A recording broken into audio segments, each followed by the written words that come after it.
Some new intro music. Little Surprise. something. Hey, thank you. Hey, y'all. Welcome to Cross Politics Studios on the Fight, Laugh, Feast Network. What happens when blood is spilled in your land and true justice is not served? Judgment. If you guys have followed the broader Moscow politics over the last 2.5 years, I'm sure a lot of you are aware of this case, but the Brian Kohlberger case was finalized today and was justice served. It was today. Oh, okay. Yeah, and, down in Boise. So just give you a little bit of background here. Brian Kohlberger was the gentleman who allegedly at the time, now he admitted to it. In what year? 2.5 years ago. So is that 2021? Was it 2021? Or 2022? Come on. I'd say 2022. Come on, that sounds people. like 2.5 years ago. I'm not trusting Gabe's 2022. Yeah. Thank you for producers. And he at night came in and murdered 4 college students from University of Idaho Here in Moscow. here in Idaho. our town. Yeah. I remember when sirens were going off and cops were all around, all that stuff, and during the day because no one knew it happened that night. Yeah, during the day, like that's right down the road from here, which is everywhere in Moscow. Yeah, But I mean, literally, it's everything's 4 minutes away. Well, and a bunch of people in our church live just down the road from that. That my mom lives up in that neighborhood. My brother lives up in that, and my sister lives up there. A bunch of people. There's some newer people in our church that lived up there that I talked to. I know. I know. They were I had like, a bunch of people ask me questions like, "What should I be doing?" Yeah. I think, staying up late at night. Just kind of. Everybody got their door locks. That was a because first this murder. That's for further context, the murder happened, and then they didn't catch the guy for a couple days. Yes. Yeah. Or maybe even like a week or something because he started heading East Coast. Yeah. And we were looking suspiciously at all the people who were new. Everyone was a little freaked out that the guy hadn't been found. Right. And anyways, the Brian Kohlberger case was our county prosecutor, Bill Thompson, became the lead prosecutor in it because it's in our county. Right. And it ended up getting transferred down to Boise for a fair jury selection pool in the case. So it ended up going down to Boise. But 2.5 years. Yeah. 2.5 years. It still hadn't gone to trial yet. Right. This is not trial what happened. Right. Yeah. It's supposed to go to trial in August. This is a plea deal. So Kohberger accepted a plea deal today, July 2nd, where the death penalty be removed off the table. Right. If he admitted to the crimes. Yeah. In exchange for the death penalty being removed and him getting life without parole. Is that the sentencing hasn't happened yet. Okay. All we know is that the death penalty is off the table. That's all we know. Okay. So can the judge overrule that? That's a good question. Bank, find out. I want to know if the judge can overrule. We need a lawyer. Where's Davis Young? Yeah, right. I know. I'm wondering. This first video that I have, he probably can overrule it before he can accept it. We have the judge just reading out the charges, and he's admitting to them, right? Yes, correct. That's the first video. So roll it. Did you, on November 13th, 2022, enter the residence at 1122 King Road in Moscow, Idaho, with the intent to commit the felony crime of murder? Yes. Ooh. Did you, heavy, on November 13th, 2022, in Latah County, state of Idaho, kill and murder Madison Mogan, a human being? Yes. And did you do that willfully, unlawfully, deliberately, and with premeditation and malice of forethought? Yes. Did you, on or about that same date in Moscow, Idaho, kill and murder Kaylee Gonzalez, a human being? Yes. Human being. And did you do that willfully, unlawfully, deliberately, and with premeditation and malice of forethought? Yes. And did you, on that same date in Moscow, Idaho, kill and murder Xana Kernodle, a human being? Yes. And did you do that willfully, unlawfully, deliberately, with premeditation and malice of forethought? Yes. And then on or about November 13th, 2022, again in Latah County, Idaho, did you kill and murder Ethan Chapin, a human being? Yes. Did you do that willfully, unlawfully, deliberately, with premeditation and malice of forethought? Yes. I mean, that's heavy. Yeah. And actually, one of the things that it makes me think of is like when I stand before God. Of course, it's yes. I sinned. I hated my brother in my heart. Whatever. Right. And you have to say yes. Right. and we have Christ, our advocate. Right. But I mean, that's a very heavy scene of a man admitting to murder, and it's just judicious, heavy. So the next clip I want to show you guys is the producer just told me. him basically pleading guilty. So it's just kind of formality here. So let's run that real quick. We won't go through it all, but get the idea of what happened. All right. Based on the state's proffer and, importantly, based upon defendant's explicit admission to committing these crimes, the court finds there is a factual basis. Therefore, with respect to count 1, burglary, felony, how do you plead, Mr. Kohberger, guilty or not guilty? Guilty. As to count 2, murder in the first degree, as it relates to the murder of Madison Mogan, how do you plead, guilty or not guilty? Guilty. As to count 3, as it relates to murder in the first degree for the murder of Kaylee Gonzalez, how do you plead, guilty or not guilty? Guilty. As to count 4, the first-degree murder of Xana Kernodle, a human being, how do you plead, guilty or not guilty? Guilty. As to count 5, the first-degree murder of Ethan Chapin, a human being, how do you plead, guilty or not guilty? Guilty. Right. The court will find that the defendant understands the nature of the charges and each offense and the possible consequences to him of his guilty plea. The court finds that there is a factual basis for the plea and finds the defendant believes the plea to be in his best interest. I find that the plea was given freely, voluntarily, and was intelligently made. I accept the plea. I direct that it be entered. Okay. The producer just told me that pretty much he has to follow through the plea. So the judge has to follow through and he can't overturn the okay. And the plea bargain. The plea bargain. And so the plea bargain, just to repeat, we've just mentioned it already, but the plea bargain was basically remove the death penalty off the table, and Kohlberger said he would agree to plead guilty, declaring and admit guilty. his guilt. Yes, correct. And so there's 4 families involved here. Yeah, put those pictures back up. Right? There's 4 different children or college students that Kohlberger murdered, which means there's 4 different parents involved in this. Here's a representative of some of the families talking about the plea deal. We are grateful to the prosecutor, Bill Thompson, and his dedicated and caring team, including victim coordinators, Kim and Stacy, who have helped to guide us through the sometimes confusing and disorienting legal process. Shouldn't be. Thank you for all your dedicated, diligent, and tireless commitment to justice and the successful outcome reached today. We support the plea agreement 100%. While we know there are some who do not support it, we ask that they respect our belief that this is the best outcome possible for the victims, their families, and the state of Idaho. Why is this the best outcome possible? Well, it's a very wicked outcome. It's not justice. Letting someone who killed 4 people pleads guilty to it, admits it, and we don't execute him, we don't put him to death, that's not justice. I mean, and I think this guy's a spokesman representative. So the parents that he's representing, they're not getting justice. Their kids, their son or daughters were killed, and this is not true justice. This is, now, one of the outspoken dads is very much against this plea deal for that reason. Let's run this clip. Tell me from your perspective how the last 3 days have played out. I would Pause it say real quick. The man on the left is one of the dads. His attorney's on the right. So just so you know who both guys are. Go. Since Hitler's demanded an independent investigation, they couldn't get away from this case fast enough. They've done everything to make this case go away. He said he was going to have an independent investigator, and all of a sudden we seemed like we were on rails to get rid of this case and make a plea deal. I mean, he's guilty. We all know he's guilty. There's more than enough evidence, but it's tough. It's tough to put a community through this, and it could be bad for reputations and business identities, and there's fallout. But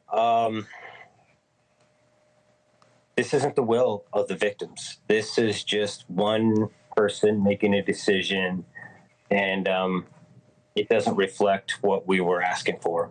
People need to stand up to these monsters and stop freaking bowing down to them and giving them childcare. I mean, prison is nothing but adult childcare. You get free vision, you get free dental, you get free meals, you get AC, room and board, cable TV, internet access. It's ridiculous what we give our prisoners. Better than what we treat our vets. Our vets coming back from war with missing limbs. This is unacceptable.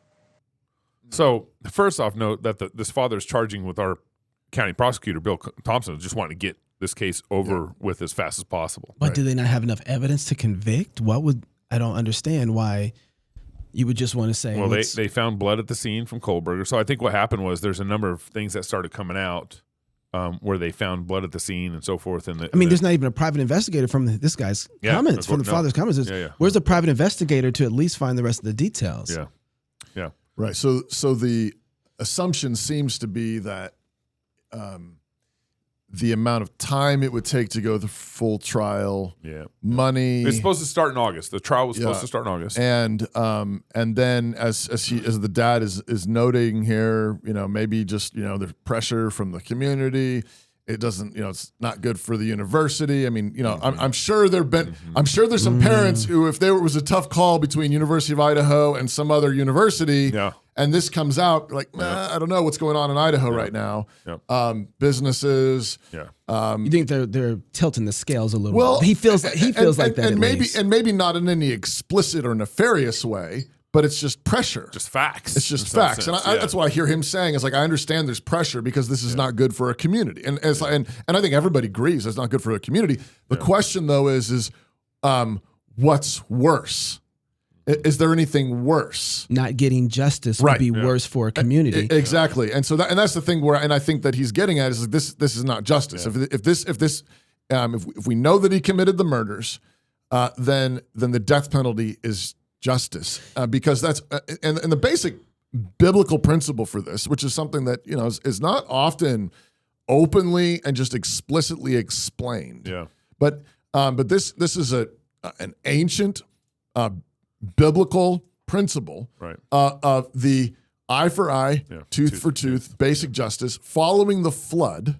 This is like the first basic universal law that God gave mankind. In Genesis chapter 9. 9:6. Yeah, 9:6. chapter 9, he said after the flood. Right after the flood, from here on out, Cain killed his brother Abel, and God sort of said, all right, like, we're going to work this out. Yeah.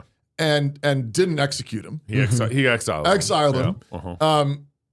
And probably because the only people there were Adam's family. And so it was a little, it was like, all right, we're not quite there yet. But nevertheless, by the time he gets to Noah, he says, all right, when a man sheds another man's blood, then that man's blood will be shed. That's right.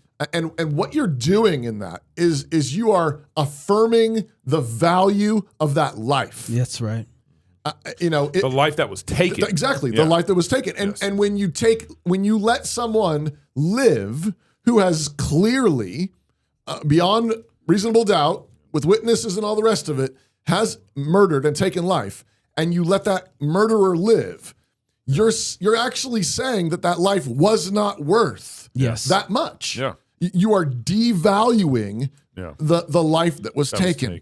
Yeah. And that's why we say that's a failure of justice. It's not justice. Well, and then in our court system, what happens is this dad's pointing out, he goes to this daycare. Yeah.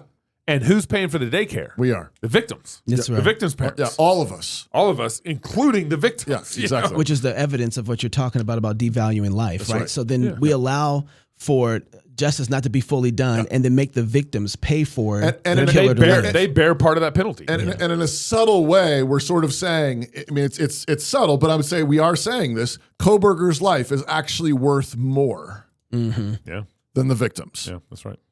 We're paying for his cable. Yeah, we're paying for him to have cable and dental work and vision for the rest of his life. Yeah. Listen, Mom, Dad, we know you lost your child, but we're going to make you pay for him to live. Yeah.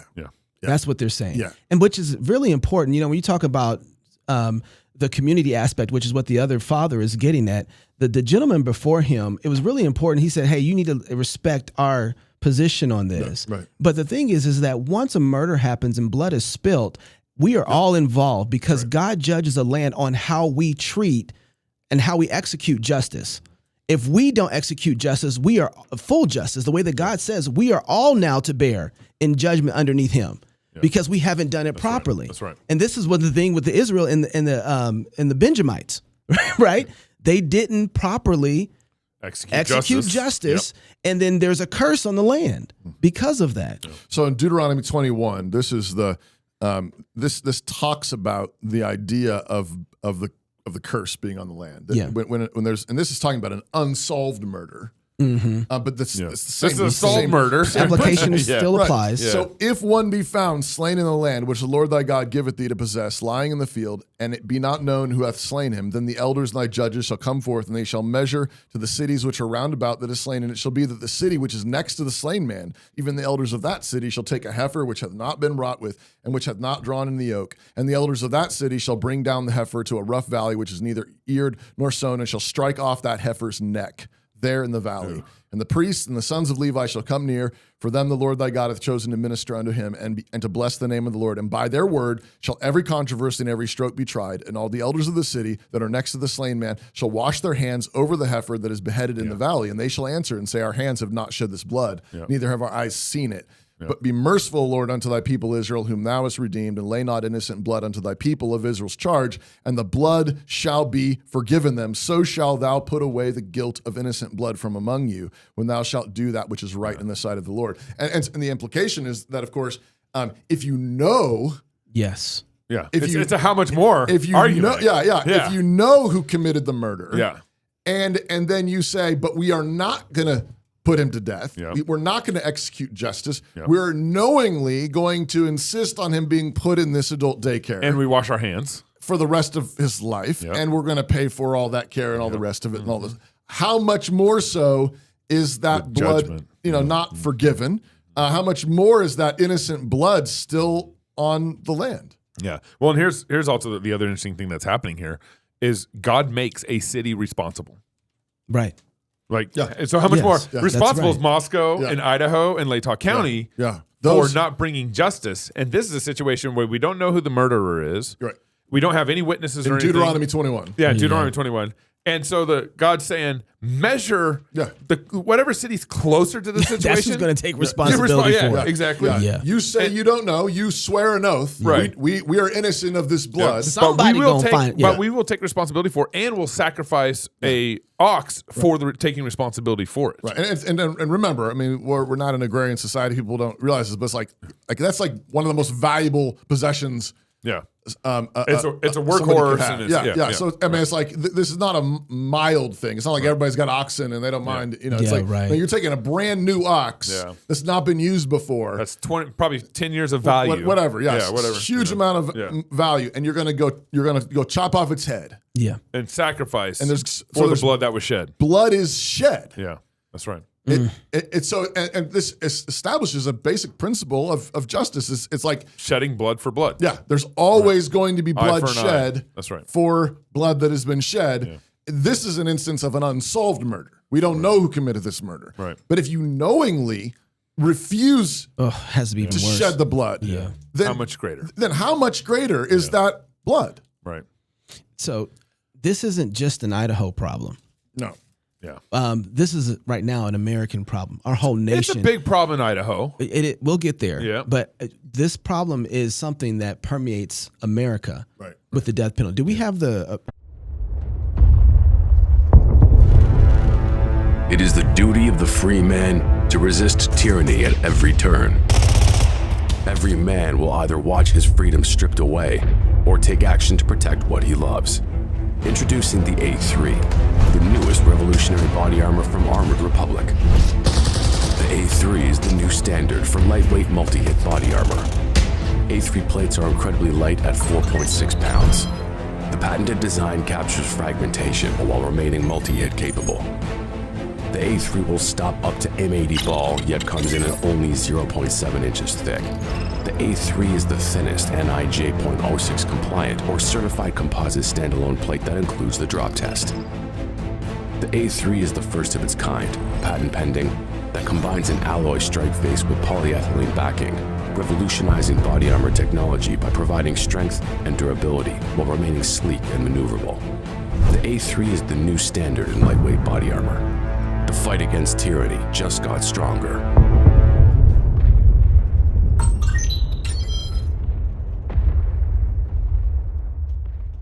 Bring up the national chart here. Is this this is the national chart, right?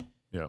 So in the past 10 years, now if I remember correctly, we don't have the exact data, so this is averaging the data that we do have of the convicted.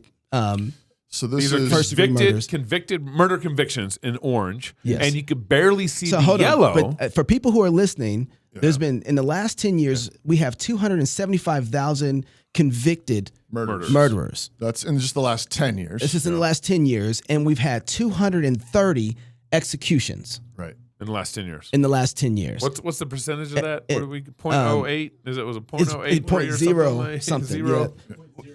Point zero. 0.08. Yeah. And then in the last 5 years, we had 120,000 murders. Convictions. Yep. Murder. And murder. Yeah. 95 have been executed. Yep. Last 5 years. Last 5 years. And in the last year, we've had 2024. 22,830 convictions. and then 25 executions. So those are Now, court legal convictions of murderers. Now, thinking about what you talked about with the value of human life. Right. Notice that as that chart on the right goes up, guess who's paying for all these murderers to live? This isn't just affecting one aspect, it's affecting the economic realities of a nation. Our prisons are being funded by the victims. Yeah. And so now the victims are being punished because there is no justice. Yeah. So, and there's a thing that happens in the background that's going on here. You get what you incentivize. right. Right. Yeah, right. So if you're actually bringing That's a good point, murderers Gabe. to true justice, and you're What does a murderer fear anymore? He's going to get air conditioning. He's going to get dental. Right. You know what I mean? He's going to get all these things. he accomplished what he wanted, And he doesn't have to work. He doesn't have to work. So if you actually do justice and you actually go through with the death penalty on a conviction, witnesses, a biblical justice court system, and you put that murderer to death, well, it also teaches.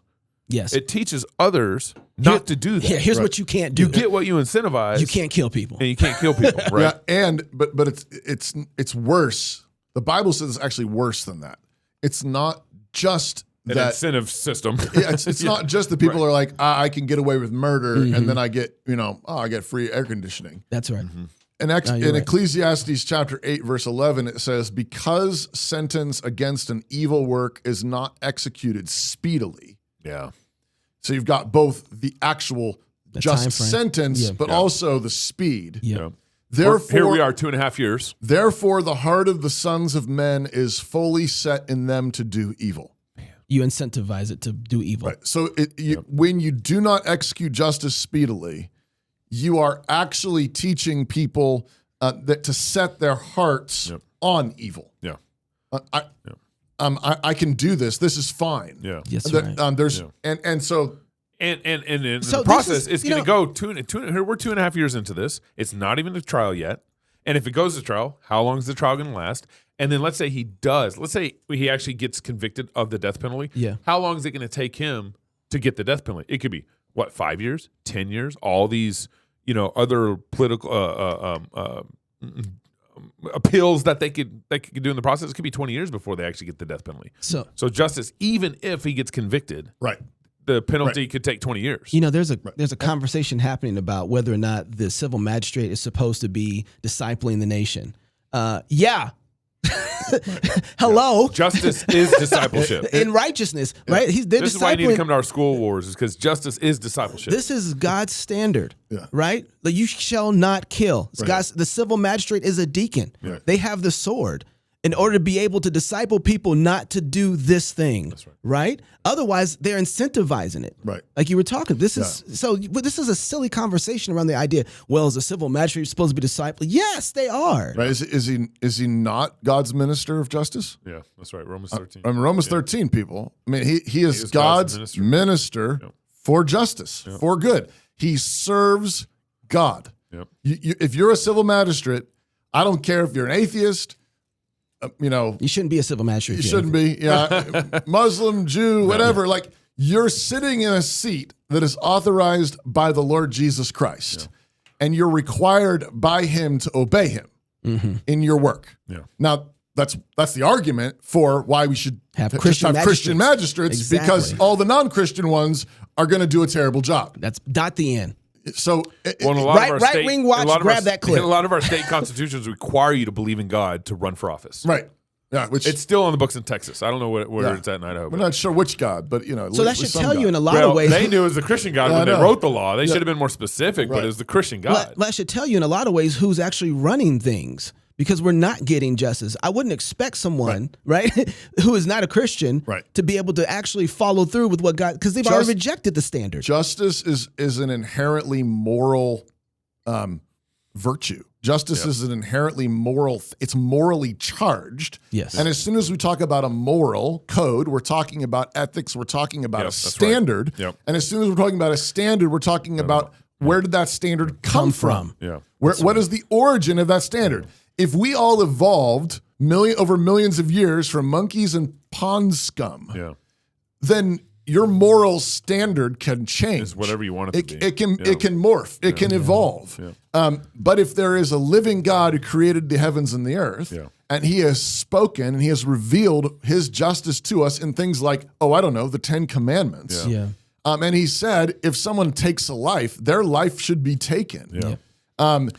And this is a shame of like our Christian politicians, is that when they get elected to office, they act more like atheists than Christians. Right? They don't talk about the death penalty. They don't talk about stealing, the government stealing from its people. They kind of acquiesce or kind of come into the culture of what it means to be a politician in modern America, and they govern in a way like atheists would govern, and they don't reference the biblical. Well, thank God for Dusty Deavers. Which, with some exceptions, but it's sad because every time they do that in the name of compromise and in the name of trying to be like nicer or more like acceptable or whatever, like you're actually giving biblical law a bad name. They're blaspheming. Yeah, no, but it's like, but people, you say, I want to enforce biblical law, and everybody freaks out and lights their hair on fire and says, these are, it's Sharia, Bible Sharia, or it's, theo-fascists or, Christian nationalism or whatever. And it's like, no, if we actually had biblical law applied, the atheists would have better lives. Yeah, absolutely. That's right. The Jews would have better lives. The Muslims would have better lives. Biblical law is more freedom for more people. Now, there's certain things they wouldn't be able to, be certain limitations.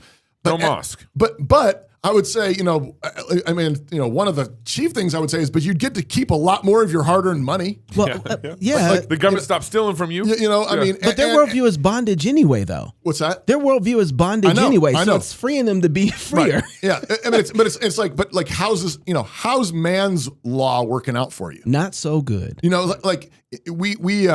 bought a lie, and many Christians have bought this lie that if you require your politics, your public square, to answer to a religious standard, which is what we are absolutely insisting upon. It needs to answer to the Christian standard, because the Christian God is the real God, because Jesus rose from the dead. But the lie that we've bought over the last few hundred years, the Enlightenment lie, was the idea that what we need is a secular, neutral public square. And that is what will keep us from descending into religious wars. That will save us from violence. That will save us from bloodshed. That was the argument, as they said, people who hold to religion too strongly, they get violent. And so that's why you hear like religious extremists and religious radicals and things like that, because that's the Enlightenment worldview. The Enlightenment worldview is people who take religion too seriously and bring that to bear on the public square, they start getting violent. My question is, that's killed 60 million babies. Well, that's what I was going to say. So since that happened, let's just take the 20th century all by itself. World War I, World War II, Vietnam. 65 million babies. Yeah. Kohberger. Yeah. And hundreds of thousands more like him. Yeah. How's that working out for you? How's that working out for you? It's not working. It's not whether you're going to have, secular neutrality, so-called, is just simply another religion. Yeah. It's another worldview. It's another standard by which you say, what we've decided is justice is found by the consensus of the people, or justice is found by this vague appeal to vague natural law, but let's not talk about it too much, and the common sense of people who use reason. Okay, again, like all those people, common sense and reason are destroying themselves. That's right. Yeah. Bloodshed upon bloodshed. Yes, and people say, you want to apply the law of God to America? Yes, I absolutely do. Mm-hmm. Every day of the week, because I think it would actually get justice to these 4 college students that lived in my town. And the families, and to Idaho. Yes. Speaking of Idaho, I want to bring up the stats just of what we've done. Just for Idaho. Just for Idaho. Executions versus convictions. Okay, for so it's not just United States. Not just the United States. And you should Google this in your state. This for real. This is crazy. So goes back to 2015, is it? Is that right, babe? That's what it looks like, yeah. 2015. 10 years. In the last 10 years, 450 murder convictions. 0 executions. Wait, that says estimated homicides. So are those not convictions? Producer? Those are convictions. Yeah. Okay. Estimated murder convictions. So it says that. Great. When he's I was looking at the chart. Okay. Yeah. So sorry. In the last 10 years, 450 murder convictions in Idaho. 0 executions. 0. Wow. And we've had 200. The last execution I think we had was in 2012. Oh wow. Yeah. The last one. So we have, one. up until now, there's 0. Yep. In the last 10 years. And then I think since 1977, was it unbanked? Where in Idaho, there's only been 3 executions since 1977. 92 or something. So 3 actual executions in Idaho. And our legislature just legalized the shooting firing squad. Yeah. As a way to make it less expensive. Yep. And because we were finding that people that were doing the lethal injection, they were making that they're politicizing the chemicals used in lethal injection. We're back to rocks. Right. Yeah. Right. Yeah. Little rocks. Yeah. They have more power behind more them. effective rocks. We can throw them a little faster. Yeah, a little faster. Yeah. But this is amazing because this is Idaho, our state. This is happening in our state. This isn't just America wide. And this is, when I was thinking about, okay, I said earlier, a lot of Christians are becoming atheists when they come into office. And practically speaking, and how they judge and don't even reference the Bible and don't even work for biblical justice. And I was thinking, like, what's a good recent example where it's just like, just show me that you're a Christian and you're referencing biblical justice. I was thinking the big beautiful bill right now. Okay. Thomas Massey's against it. I think Rand Paul is against it and everything. Well, I appreciate Thomas Massey being against it, but one way Christians need to start exercising their faith in office is start referencing the Bible why you're against it. Mm-hmm. You can make the economic case. I think it's great. Right. But it's like, no, the government, how about the government, Thomas Massey say, this big, beautiful bill, the problem with it, and the reason why I'm voting for it is because it's violating God's law and the government's stealing from you. Right. Yeah, no, we and it's enslaving your children. Right. Yeah.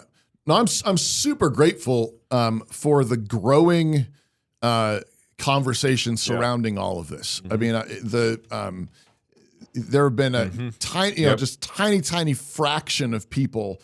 I look back to like Rushdoony and Greg Bonson and others who, for several decades, laid some great theological were the only work, like, did they get some things wrong? Yeah, they got some things wrong, but like they were a few. This tiny, canary in the coal mine kind of voice saying, and also because God says, Gary North, that's right. Others like him. Yeah. Super grateful for that, and I think I think Pastor Doug has said this. I think others have pointed this out, but like we've gone in this country from a time in which where I'm reading the Bible with the founding fathers right now, Daniel. Dreisbeck. I think we had him on the show. We've had him on the show. I bought the book after we interviewed him. I was so thankful for him. But he points out in the introduction that Scripture was the Bible was the single most quoted book in all of the founding fathers' writings surrounding independence. Yep. You want to know what the single most quoted book of the Bible is? Deuteronomy. Deuteronomy. Yeah. And Deuteronomy stands head and shoulders over any other single source or movement. Yeah. So just like Enlightenment, rationalists, whatever. But Deuteronomy is cited twice as much as John Locke. Yeah. And so, like here's a little plug for Fight Laugh Feast magazine. The new Fight Laugh Feast magazine is on theonomy. That's right. And God's law, with a lot of contributions from people that are very friendly to natural law in a robust, reformed way. Be more like classical natural law guys. Timon Klein, Doug Wilson, Joe Boot, Stephen Wolf. I'm writing. There's a number of people writing articles for the Fight Laugh Feast magazine. If you're not subscribed, you want to get subscribed. I know it's shipping off in the next. This is the only way to get these articles. Yeah. But I'm writing my article and saying this is the kind of theonomy and natural law that I want, the kind that founded our country. Yeah, exactly. But what we went from is a time where our country was founded, where Deuteronomy is casually cited all over the place, twice as much as John Locke, and the whole Bible more than any other source. Yeah. Okay, that's the world our country was founded. That's really good. And then somehow over the course of the last 250 years, we're about to celebrate our 250th birthday next year. We went, I think the next step was we assumed Bible, maybe with subtle allusions, no, maybe not a scripture reference, but what God has joined together and, what that kind of thing, but allusions to paraphrases to that goes without saying. And what happened was I think we've slowly just backed away. Unhitched. Yeah. Anthony. Yeah. So that the public square, what became assumed though, then was not so much assumed. Mm-hmm. And then if somebody brought it up, I think that we had bought that Enlightenment lie, and there was pressure. No, don't bring it up. Don't be so explicit. Mm-hmm. Let's just do only, and I say this with quotation marks around it, a natural law, but a natural law that's been completely divorced Separated from the God who made the world That's right. with the law in it, which is what a number of natural law people have tried to do. Now, the good natural law types see that as a complete abandonment of true natural law, but that's what they did. They said, let's just refer to nature. Let's just refer to reason. Let's just refer to things that are accessible to all people in all places. Let's not use scripture or religion. Well, then we got to the point, though, where now if a politician does what you say, Gabe, if Rand Paul got up in Congress and said the reason why we should not pass this bill is because God said, thou shalt not steal. That's right. He would probably be reprimanded by Kevin DeYoung for a lack of decorum in the Congress. But notice that. Sir, would you save those arguments for church? Right. Time's up. Sorry, time's up. But no, you can't so I agree with you completely. We can't just go back to biblical principles. We have to go back to Bible itself. And the argument ought to be straight up, thus says the Lord. This is what Elijah did with Ahab. This is what Isaiah does with Ahaz. This is what John the Baptist did with Herod. It's what the Apostle Paul did with the Roman governors that he spoke to. But we need Bible in the public square. Right. And when anybody says, but wait a sec, this is not religious, you say, oh, well, what is right and wrong? Excuse me. What is moral? What is just? That's going to make for a number of interesting conversations, but we have to get back to that point. And as soon as somebody starts bringing up, well, I'll tell you what's just or moral, or if you ask them that, then you would just watch them drag their God into the conversation. That's what they're doing. So there's no escaping. This is inescapable. What were you going to say, Gabe? You got DoorDash calling. That's not me. Now, the other thing I want to point out here. Why don't you let Pastor read this ad before you point it out? Yeah. Okay. Page 50 is a distinctly Christian marketing company striving to help Christian-owned businesses grow and succeed in our digital age. They don't just want to make a paycheck. They want to change the world, and that means building it alongside of you.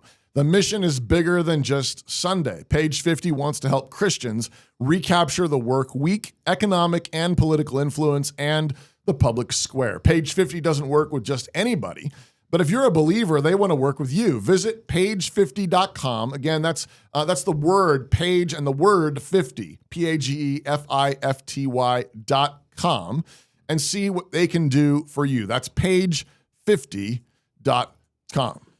So, in this injustice, because we don't have a biblical view of justice and God's law and the just penalties associated with that.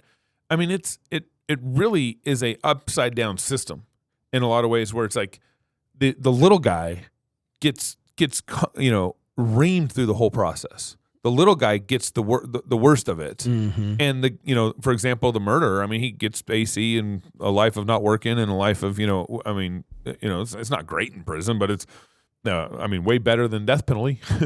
And so one of the things it's better than what he gave his victims, and here 100%, and here, and because they're paying for him, and in Moscow, I mean, it's for decades we've been fighting our city. And the injustice that our city council constantly layers on Christians in our community. We got examples from zoning complaints to business deals to church plants, all the way to, Kohberger got a plea deal from our county prosecutor. This guy murders 4 people in our town and gets a plea deal. And I get arrested for exercising my First Amendment rights, my friends posting stickers on city poles, and at no point was a plea deal discussed with me. At no point did I get a plea deal for exercising my First Amendment rights, and I had to go through 3.5 years. Wait. You were never offered a plea deal? No, never. That's insane. Not for my case. But if you murder 4 people, you get a plea deal. Plea deal is on the exactly table. Right. And what? Insanity. Yeah, I never got a plea deal. I don't know what happened to Rory, if they got a plea deal or not, but I never got a plea deal. I think Seamus got a plea deal. Okay. The younger one. Well, he was underage because he's 14. It was a juvenile case because he was underage, and I'm pretty sure the plea deal was actually kind of cool because if I remember right, it was like all charges will be dropped and write an essay about civil disobedience. Because the plea deal happened because they found out the cops lied. Okay. That's why the plea deal happened for Seamus. Really? And the county. So there's 2 things happening. You got county Seamus and was city. with the county. County because it's juvenile. Yeah, because juvenile. And the city, who I was with and Rory was with. And Rory's with. We never got plea deals that I know. I didn't. Right. I don't know detail. Seamus got a plea deal because the county prosecutor found out the cops lied and was like, I'm done with this. Right. I'm not proceeding any further with this. And so he gave Is that a different county? Yeah. It wasn't Bill Thompson. It was another one. A different one. Yeah. But then the plea deal was all charges dropped, write an essay about civil disobedience. That's right. Which Seamus was like, all right. All right. Yeah. And so you got this upside down world, right? So you have this. If you murder someone in our town, you get a plea deal. If the city has an axe to grind with your religious faith, and you just don't stand 6 feet apart and don't wear masks, while you're singing psalms, you don't get a plea deal. Right. In fact, you have to. The way you get your justice, that's you know why? It's through the process because it's more of a threat.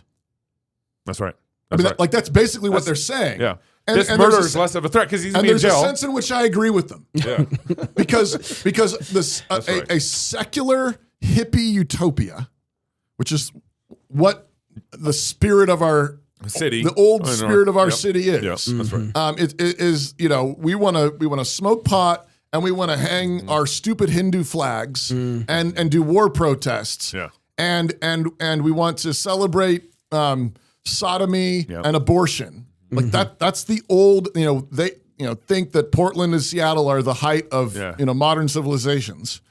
We just don't have as many homeless people as them, but they're working on that. They're working on that. But like Christianity is a threat to that completely loser way of life. Yep. Yeah. Now, in a Christian society, like actually you could probably do, some, like you could do some of that stuff fine, like whatever, but it is a threat to it. Yeah. It would be the kind of, it would put pressure on that way of life that would say that it's a loser way of life. Yeah. It's not cool. It's not acceptable. It's not praiseworthy. Because our Christian magistrates would say that. Yeah. Everybody should go to church on Sunday and not the Unitarian one. Right. I mean, that's what we're praying for. Yeah. We're praying for the day in which the magistrate would say that openly. Now, you can go to the Unitarian one if you want, but it's not Christian, and that's can't have a steeple. And there's certain limits on it. But it's like, but Christianity is more of a threat than murder. Mm-hmm. Singing psalms. I mean, and they are, and I'm just saying what they're saying. Yeah, this is what they've already put out there. Like we've got to run Gabe and Rory to the fullest extent of the law. No plea deal. But if you murdered 4 people, we'll give you a plea deal. As long as we lock you away, so most people don't think we let you completely off the hook. It's a complete marring of reality. Right. You can't see straight. Yeah. And I think one of the things we talked about it earlier. I'm sure that our city council cannot see this. No, 100%. But we have this. This is when you have so much murder in the land without justice. Yeah. It's not just our city council. It starts to blind everybody. It's everybody. This goes back to the point, Pastor, that you were talking about earlier about the fact that we have a devaluing of human life. Yeah. And I just want to make this really clear. You got to go back and listen to the show with Jeff Schaefer. He talked about this. I think it was during the time of Roe v. Wade ending, and we had him on twice. Both those shows are great. Yeah. But he talked about the idea that the way that we looked at marriage as the key factor in producing human beings to bring glory to God and unifying the family, and not wanting to have kids because and then allowing contraceptives to come in there and destroy the marriage, led to the reality of a human being not being valuable, disconnected it from its core. Right. And so now abortion comes in that brings into a current moment of 63 million babies murdered in America since it happened. And so then when you start murdering people at that level, you start saying human life isn't valuable at any level. Right. It's not just at the justice, it's at any level, economically, right? It doesn't matter. A human doesn't matter. And so now your whole world gets flipped. Yeah. If human life doesn't matter, then justice doesn't matter. Food doesn't matter. Economics doesn't matter. The idea of human flourishing is not even at the forefront of people's minds anymore. Because when you worship false gods, they redesign the world. Right. And they make up down and down up. Well, and they redefine flourishing. They redefine joy. They redefine pleasure. All these things, and because a bunch of them will be like, "What are you talking about, Knox? Yeah, I believe in human flourishing. Mm-hmm. I'm flourishing. I'm pro-choice, and I'm flourishing. Right. And but people have it's like you're in C.S. Lewis's Last Battle. After the sort of the end of the world, it's Lewis's end of the world story. The dwarves have come through the stable but along with everybody else, and there's this new world, this new Narnia, and it's beautiful and it's glorious and everything else. But the dwarves can't see it. For some reason, they can't see it. And all they still see is a stable. And everybody's like, hey, look, there's a feast. Look, there's sunshine. Look, there's mountains. And the dwarves, we can't see anything. It's just straw and hay. And then there's a feast, and the kids are eating. They're like, here, have some. And they just taste like dirt and mud and straw. And they can't taste it. Yeah. Because their world's so warped. Wow. And so distorted, like they think, that there are certain things that, this is joy. This is joy. Yep. Being able to kill my babies is joy. Me being able to have this, career. This is the joy. Being able to divorce and there be no strings attached. Hooking up with whoever I want. Right. That's joy. That's freedom. And it's part of the task of Christians is to actually re-enchant the world. That's right. Beautify truth. Amen. Re-beautify goodness, morality. Yeah. And so it's like our job is to make marriage look good, babies look good, motherhood look good, fatherhood look good. Our job is not only to do what is right, but to also celebrate it in such a way that it's attractive. Yes, that's right. Everybody wants to say, what do you got? What do you have? That's so beautiful. And you get along with your kids? Yeah. Even your teenage ones? This is magical. How do you do that? And it's like, well, this is Jesus. This is the gospel. This is the fruit. This is what Christ does. And Psalm 1 actually starts out, the whole Psalter starts out, happy is the man who does not walk in the counsel of the ungodly, nor stand in the place of sinners or sit in the seat of the scornful. Yep. But his delight is in the law of the Lord, and he meditates on it day and night. Yep. He'll be like a tree planted by rivers of water, which brings forth his fruit in his season. His leaf doesn't wither. Whatever he does prospers. Yeah. That first word, it's often translated blessed, but it actually usually means happy. Yeah. But the ungodly are not so. They're like chaff which the wind blows away. They can't stand in the judgment. That's the happiness of those who know the Lord and the misery of those who are completely rootless. Yeah.